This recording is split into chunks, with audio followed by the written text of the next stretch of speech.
Well done to the Blues, Madge and Co. Great crew he's got there with him. Brian, not forgetting that we'd lost in Sydney. Yeah. We're down 1-0, and that seemed to be over, didn't it? Yeah, but looking back on that, remember we saw towards the back end of that game where we held on for 20-10. When you look back on it now, I know hindsight's quite easy, but that's maybe had galvanised that side together. Yeah, Lockie Galvin. You saw them after the game. They were quite close. You know, they're all getting around each other, celebrating. It was, that first 20 minutes is as brutal as I've ever seen. I was on the big screen at the casino, so I was up close and personal. And, I mean, both sides were cheating. Yeah. How slow was the ruck? Yeah. First. That's why Ashley declined. He had to get him back 15. Yeah. Because they were just offside. They were holding down, but then it was just brutal. Yeah. I was just watching it going, that would hurt. Can I take you through my minutes of the game? I've got 10 bullet points, Brian. Yeah, I like when you do this. Okay. First and foremost, let's just go back to the man who came into the program and played well. Did you see in the anthem? Harold Grant, the smile. I got so many texts about it. He was smiling like a Cheshire cat. Yeah, it was a bit forced, I thought. Yeah, that's fine. That you can't be nervous when you're smiling like a Cheshire cat. Andy Murray-like. Did any listeners pick it up? Because it was they're all like quite serious, and Harry's like, and it was fantastic. And Harry, if you're watching, we love that, and you played bloody good too. Brian, point number 2 in the minutes. Yep. Have you ever seen a game where so many players have played so well? No. So if your number's 7.5 out of 10, have you ever seen a game in the history where more players have cracked a 7.5 and above? Well, when you get these players who are the best in the world, both teams I'm talking. Yes, yeah. Invariably, one would outshine the other. Yep. You know what I mean? Like you have a Joey or a Freddie who would stand out, but they all, especially. I mean, I know Angus, and well-deserved Angus, after, your 12 months, you've had your start in reserve grade, but I thought Payne, Haas and Reece, Robson were outstanding. Mate, but take your pick, Lomax, Jerome Luai, Mitch Moses. See, that's the difference. See, forwards and backs. Yeah, that's right. There's your $2, or what is it, your percentage of $10, all that? I don't want to start that again. So just a little point on point number 2. Shout out to Pat Carrigan. In the first 5 minutes, I thought, holy dooly. We're calling the game every single time, and we're watching this now. He's tackling, that's Connor, but every single time he was in the frame. He had a mammoth game. He had the most tackles for Queensland, 58, and the most runs and run meters for Queensland. He was immense. Point number 3. Hang on. If you're going to talk about, please tell me if you're going to wrap a Queenslander, little TD. Oh, Thomas Dearden. Thomas Dearden, he's very hard to hate. Thomas Dearden was very good. He was one big play and a win away. Pretty sure he's a New South Welshman. You reckon? Yeah, pretty sure. The way he plays? Yeah, no, just the way he carries himself. Mate, he came up with some huge plays, didn't he? Very good. Huge plays. Point number 3 in the minutes, and we said this on the program. I think if Billy had his time back again, you can't give Kalyn Ponga 25 minutes or whatever he got, and Gagai. Origin Gagai, yes, we get all that. But he's beyond his best, Gagai. He got schooled by Mitch Moses 2 weeks ago. If he plays Kalyn Ponga starting and puts Gags on the bench, were you petrified when Kalyn Ponga came on? No, I wasn't, because I watched him after 5 minutes and he was blowing. He's playing in the high diddle. Centre's the easiest position in the world to play. I thought he hadn't played. He had one game in 3 months.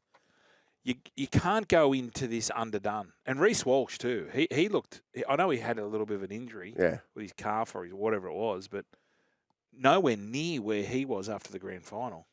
No, nowhere near. But we said before, New South Wales had players who so many were at the top of their game. Queensland had a very disrupted preparation with a lot of players not playing a lot of football. I couldn't believe I was getting actually agitated. The very first set of the game we went left. Gagai and Cobbo. Yeah. There was issues around Cobbo in the press. When Bradman went through. No, the very first set. Yeah, Bradman went through. But we didn't go back there. No. And I was like, what the hell are we doing? Like, Cobbo with Gagai, hello, sailor. We've got to go there. So that was another point. There's point number 3. Point number 4, rather. Point number 5. Now, this is to the New South Wales media. This was the very first campaign I can almost ever recall where we were in solidarity. We were all behind the coach, and we were also putting the slipper in the other coach, which was Billy Slater. I know this goes to Queensland and New South Wales, but in the past, we've always tried to eat our own. So when people say Queensland get Origin, I reckon they get origin from the public outcry that we do in the media. Do you think Danny Weidler turned on his own because he's a New South Welshman first? Danny Weidler should have been in the Wally Lewis medal points. Are you thinking that's the first time I've ever seen it? Have you ever seen a media cohort so pro a campaign? No, I hadn't. And it plays a part, Brian. I was very shocked in it. And he's doubled down again. He said, I still back up those comments because the source that told me that Billy wasn't happy with Selwyn, I trust him 100%. Yeah, so there's another reason. Why did we go to Gagai, who was underdone, and also Cobbo? We didn't go there enough, but we got out of it in the end. Angus Crichton, take a bow. What a great story that is. What a great story Angus Crichton is, from reserve grade to the way his life was spiralling out of control to being a Wally Lewis medal winner. So you're talking about, in this game alone, there was 34 players, the best of the best amongst the best of Australian rugby league players. Then there may have been another 10 or so. So you're talking about maybe the top 50, top 45 players in the country of Australia. And he comes out after playing reserve grade earlier in the year to get the Wally Lewis medal. Yeah, he was enjoying himself out there, smiling, carrying on. I did have grave fears for him when he got whacked early doors. Yep. But he's a bit of a burner there. But it was great to see him come on. Okay. Keep going. I like these points. So whilst the story's fantastic, I really do think that Mitchell Moses was hard done by. If Daly Cherry Evans or Nathan Cleary had produced the same numbers that Mitchell Moses had in this campaign, he played 2 games. He won them both. In the time that he was playing, he kicked them off the park, 550 metres last night. He ran for nearly 100 metres. But in the 9 tries that happened at State of Origin level, keeping in mind Queensland couldn't score 1 in 80 minutes, in the 9 tries that happened in the 2 games he was there, he had his fingerprints on 5 of them. Yeah. So what about his cover tackle on Reece? So you can't tell me any other halfback in the game that he in my mind, and Angus Crichton had a wonderful series, but Angus Crichton did not have the influence on winning the series as much as Mitchell Moses. Are you saying 2 games, 2-game medalist? That's Haas medalist. The first game, who cares? We lost. Okay. We lost. Well, I don't know why people saying you got to play all 3 games. He wasn't part of it. He played 2 games. Cool. He set 5 of the 9 tries up, kicked them off the park. I honestly thought when he ran away for the try, and I thank God I didn't say, because I was going to say in the call, he's running away with a Wally Lewis medal. I honestly thought it was so apparent that he was going to get it. But credit to Angus, and he deserves all the accolades he's getting. He's had a wonderful, wonderful series. Point number 9, the Madge Trilogy. The Madge Trilogy, Brian. Yep. So he's completed it all now. When we spoke to him, you can catch up on that chat too, by the way, through our podcast, etc. Tell the listener what's the trilogy. The Madge Trilogy is this. At the NRL level, he conquered it through clubland, breaking a 43 drought for a massive club. South Sydney Rabbitohs conceding 1 try. 1 try. Last year, in the big Pacific Test Championships final, they take on Australia. He beats them 30-0. So therefore, conceding 0 tries. The one part left in the box sets for the trilogy for Madge Maguire is state. Can he do it? Can't he do it? Game 1 at home, we botch it. Obviously, the Swaliti removal plays a major part in that. But then he grafts back, emphatic victory, one of the best first halves we've ever seen in Melbourne. Then we go to Suncorp Stadium, and he wins a Game 3 decider. A Game 3 decider, which people saying it can't happen. And he keeps the Queenslanders tryless at Suncorp Stadium. Yep. The Madge Maguire box set trilogy. Take a bow. Magic. Yep. That's your 10. And then people are going to be texting through, what about the Tigers? Well, mate, not even Bart Cummings could coach or train a broomstick to win the Melbourne Cup. What was his record? Someone will be able to get that for us for the Tigers. I'm going to say it's probably the best of the recent coaches. Yeah. Like his... But who's there 3 years? Michael Carrianis was on breakfast this morning with Vossi and Brandy, and he made a point, which I hadn't thought of, but I totally agree. He said he doesn't believe that Madge is the coach. And the way I read it, he said for, rebuilding clubs. But the way I read it was for mindsets who aren't up for his standards. Yeah.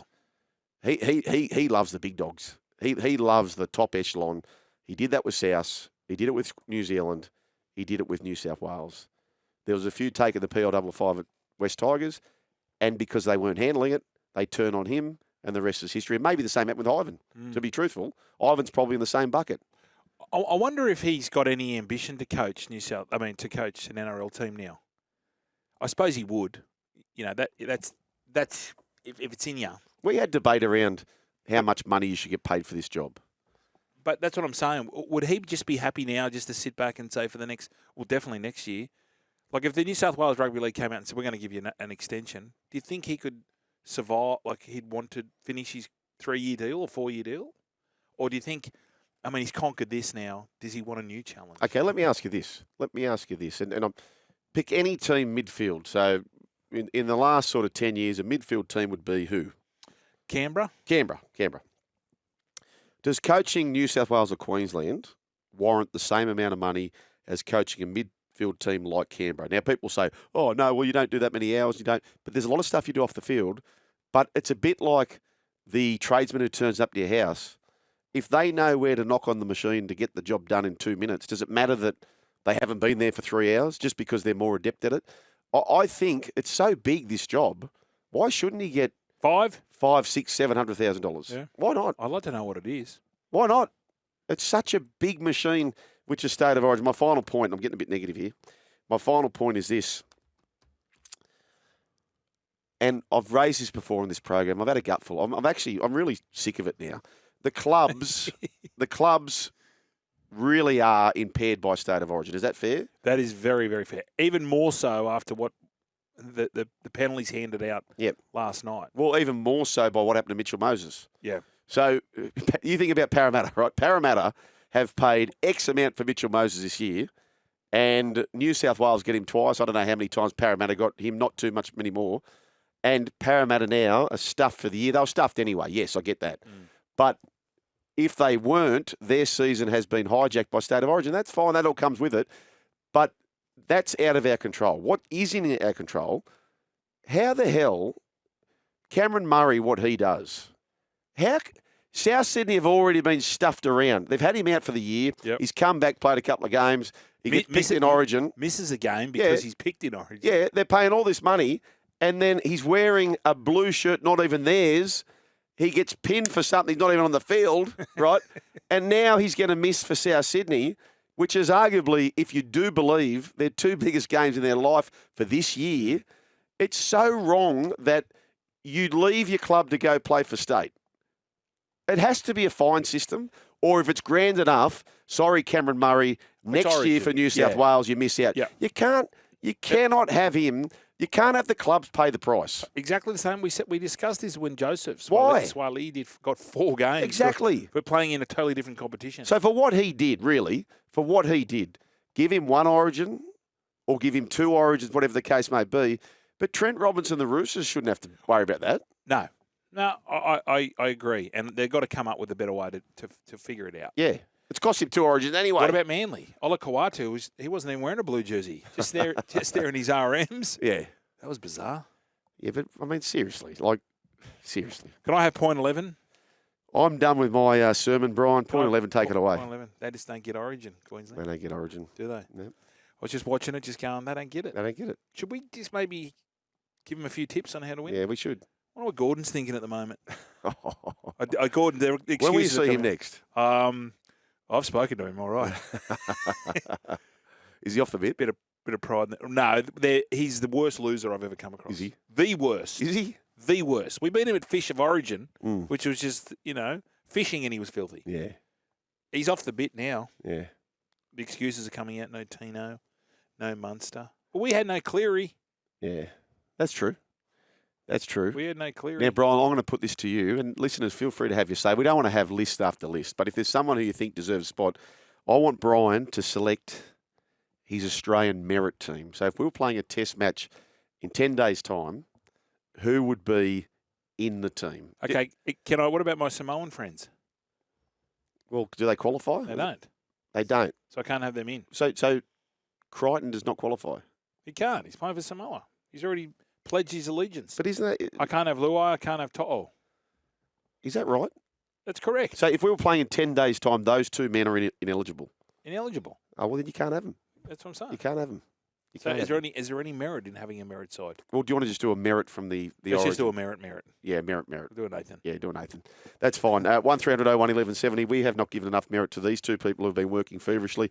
The tourist, the home-owning tourist. No, don't push us off, mate. Don't palm us off. This is your team. team. You're not Bradman Best. You said you had one team, and it's New South Wales Blues, correct? Correct, yes. Okay. Well, why are you so lackadaisy? Because it's not about me. It's about the Blues. It's about you boys. It's not about me. Well, it kind of is. No, it wasn't. It's about the state. Didn't you listen to Madge? It's about the state. Yeah. Queensland, it's been very quiet here. Where's Bryce? It's coming home, boys. What's Hillary got for us? Has Hillary said anything? Because she's usually pretty good.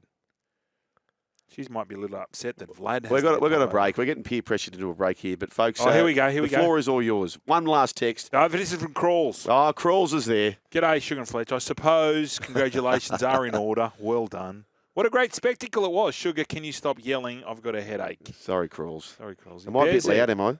Bear's Head, No. What happened after you threw the hand grenade? 8 straight? Incorrect, brother. We won the next 3. Probably best to bottle it and move on. MG from Brisbane. Yeah, we won 3 in a row, and by the time the 8 came around, I'd retired. So rat's ass. Are those callers all queued up for us? Are we doing a 3:30 flock? Righto, 1300 01 1170 is a way to do that. Pile in, folks, because we have specifically pushed our world news to the second hour of the program. It's a run home with Joel and Fletch. Okay, welcome back to the run home with Joel and Fletch, but it's a run home with Joel, Fletch, and your good selves because the board is melting down, and we're going to get into it. So for all the callers waiting there, just be mindful there's a stack of callers there. So let's get to the point. Let's get right into this, and let's start with Steve from Dolves Point. G'day, Stevie boy. Good day, fellas. How's things? Stephen, how are you, mate? Top of the afternoon. Mate, I'm happy as Larry, mate. I'm happy as Larry. That was bittersweet yesterday. But the question I have for you guys is, with the fully fit Nathan Cleary next year, who is the captain, and does Jake Trbojevic even bother getting picked? Like it's a classic example of the kid in the group assignment that does next to nothing and takes credit for the A+. Like 83 minutes across 3 games for your captain. It's given me that Danny Badiris vibe where he was captain off the bench. Like, what is seriously the point? Steve. Hang on. Stephen, you've made a mistake there. I think you're referring to Kurt Gidley. Is that what you're talking about? Sorry, Gidley. Off the bench as captain, wearing number 14, coming off as an interchange. Like, seriously, what's the point? If you're going to be the leader amongst that pack, and you're going to play 83 minutes, no more than 23 minutes per game. Like, what's the point? Like, okay, Steve. Let's start with a bit more aggression. Yeah, Steve, this is the thing, right? So I was also vocal about Jake, and I would have had Mitch Barnett in my first team, and I've said that, and I even said it to Madge. Had a few and dropped him as text, but he was very adamant to stay with Jake. And you know what? At the end of the day, he's been validated with his decision. What we can't quantify, look, we're all looking at stats in the game, etc. What we can't quantify is, and to a certain extent you saw this with Dale Finucane, who couldn't always get on the park for the Sharks, but all ships rise with the tide. So we can't really quantify what he did for the group, Brian. Yeah. But to answer your question, Steve, regardless of what Jake does next year, whether he's picked or he's not, and I assume he'll get the first crack, Stephen Crichton's our long-term captain. 100%. Yeah. I could not agree more. If he improves as much as his leadership has the last 12 months, the next 12 months, even last night you could see him in huddles. Yep. When there was a break in play, he was very, very vocal. Yep. The way he handles himself with the media, the way he handles himself, and the respect he's got. Like, we've got a lot of Polynesians in this team, and they were all gravitating towards him. So I agree. But the good thing about what Madge has done this year, he's picked a team on form. Yeah. And if Jake Trbojevic is playing good enough, I'd have him in the side again because he might bring other things other than what we see on the field. Yep. And it's worked. Yeah, so, it has. Steve, good chat, though. Good to get us going. You can fire up the text board as well. Let's go to Albert from Parramatta. Where it matters, Albert matters. Hello, Albert. Let's go full of eye. Yeah, thanks. All last week, once the teams were announced, I was saying exactly what you said yesterday, Joel. I was thinking, what am I missing? Why are Blues the underdogs here? So I've been hitting up the punters club, and I've been pushing it on them all week. And then I heard how bullish you guys were on it last night. You said it yourself, Joel. What am I missing here? Yep. for the Blues to be paying $2 head to head. So I told the Punters Club we had exactly 1,000 in the Punters Club kitty, and I told them, boys, let's drop the G. And we put it down exactly what you guys said. Honestly, if I wasn't listening to SEN yesterday, listening to you guys, I wouldn't have the confidence to do it. But listening to you guys and how foolish you were, we dropped it, gamble responsibly. Yeah. And Albert, up well done, Sanusa. Albert, Second point. Sorry, Albert, if you were dropping the G, you wouldn't have dropped the G. That's Is that what right. you're saying? We end up laughing. And second point, I was just listening to one of the other stations, and Dan Ganane was on there, and he just had a bit about Luai at the end when he was waving the crowd goodbye. Yep. And he was like, and this is why people don't like Luai. This is what rubs people up the wrong way about Luai. But is he in the wrong? I'm sure that Queensland crowd was giving him double. Exactly right. Yeah, drink it up. Just enjoy it. Because he's had Luai gets a bit of a bad rap. Well, he has carried on, like on the field. Players, him and Daly don't get along. But now I read that today about him waving to the crowd. Play on. It's all part of the theatre. Albert, good on you, entertainment. Mate. Good stuff and great try in the 97 grand final. What are you really gambling with? Let's go to the open line. Johnny's from Harrington Park. G'day, John. G'day, Joel. Fletch, how are you going? We're good. We're getting the good. Yeah. Good, John. What a gutsy call by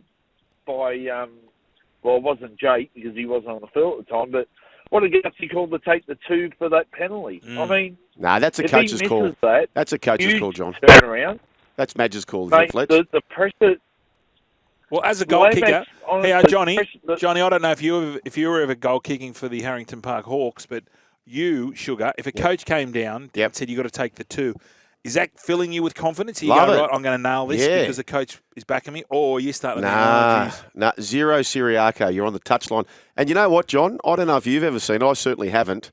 I don't think I've ever, unless it was sort of dying seconds of a game to win the match, I don't think I've ever seen in general play that early in the game a penalty kick from right out in the chalk. Have you ever seen it, John? Have you ever seen it, Fletch? Nope. Not that. And I'll tell you guys, I thought Ben Cousins had ice in his veins, but honestly, yeah, Johnny, don't wait for the laugh, John. Yeah, Johnny. Come on. Listen, when you deliver the line, you got to go hammer it. Johnny, righto. There's Johnny from Harrington Park. Let's go to Penrith. Shawnee's there. Hello, Sean. Afternoon, guys. How are you? Yes. G'day, Blore. What's happening? Oh, not much, mate. Not much. What do you got, Pen? Mate, if you're picking an Australian team tomorrow, yep, I'm picking Dylan Edwards first off the bat. No further questions, Your Honour. Correct. No further questions. What else does this bloke have to do? Seriously. Bart Mel's come out and said Teddy's got first shot. I know, but horses for courses. But I'm with you. I'm with you, Timo. Who's your halves? Who's your halves if we have a team tomorrow? If they're all fully fit, I'm going to hard dead last night. I'm going Moses and Luai. Why not? Yeah. I'll tell you, a lot of people are trying to discount Luai. Luai had an outstanding series, I'd have Daly in there. Series. Yeah, well, Daly's a superstar. I just love the replays of all the tries. They're all kingy and all that. We had him on the program. They're going berserko, but Madge would refuse to show any emotion until it was done, didn't he? And then did you see it the full time when he was just having a bit of time by himself? Yeah. He's just going, how good's this? Yeah, it's fantastic. They're all party animals, though. He said they were going till 1 a.m. Oh, I found that quite bizarre, isn't it? Oh, they wouldn't have left there till 12:30. 1300 01 1170. There's so much to get through. Keep the calls coming through. We are loving this. And as we said, we've loved it so much, we're pushing back the world news. The esteemed world news is going to happen after 4 o'clock. It's the Run Home with Joel and Fletch.